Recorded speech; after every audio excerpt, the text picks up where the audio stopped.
The Amalfi Coast, a dramatic coast road winds around high cliffs, past terraced vineyards, and picturesque town that tumble down to the turquoise sea on the Amalfi Coast.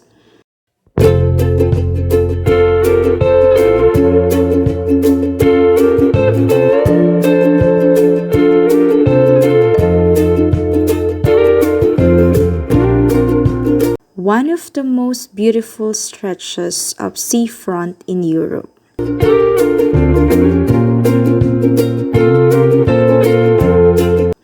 It's also a UNESCO World Heritage Site, covered with art and architecture of international importance. And this combination of natural beauty and historic significance make it an enchanting destination to explore.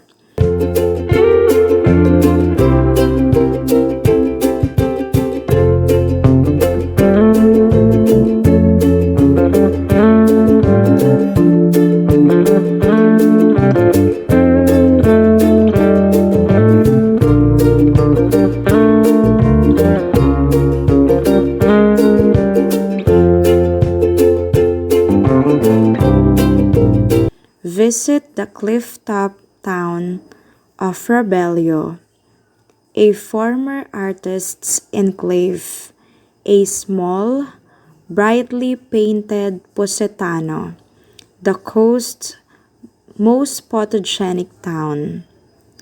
Time slows on the elegant Amalfi Coast.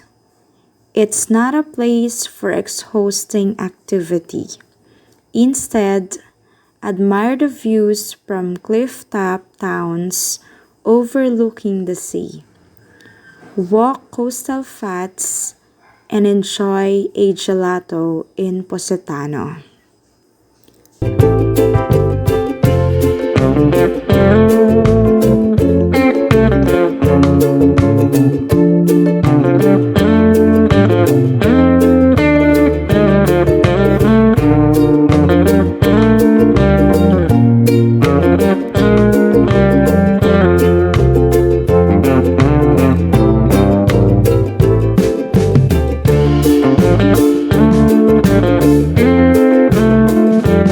Poppies growing in Tuscany, a highly seductive medley of Renaissance cities, rolling hills, and terraced vineyards. Tuscany offers a quintessential Italian experience, from the olive groves and cypress alleys to the romantic villages perched on rocky outcrops.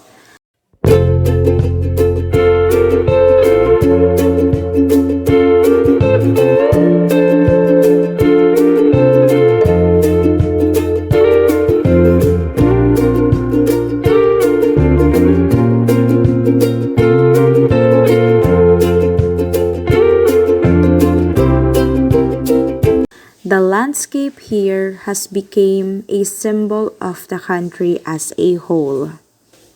Tuscany's poppies begin to bloom in May, covering the countryside and olive groves with their bright red flowers. The best place to see the entire poppy field is near the UNESCO World Heritage Site, south of Siena. It rains in Tuscany every April and October. After the showers, poppies bloom all over the roadsides, fields, and even in the famous vineyards and olive groves. The last week of April and the beginning of May are great times for poppies to bloom. If you visit in mid-May, you're likely to get the photos of your dreams. Lay back and photograph the red poppies against a clear blue sky. There are some tour organizers who arrange photography tours of the Tuscan poppy fields. The red poppies are in full flower, and some long clouds in the sky reflects the color of the sunset.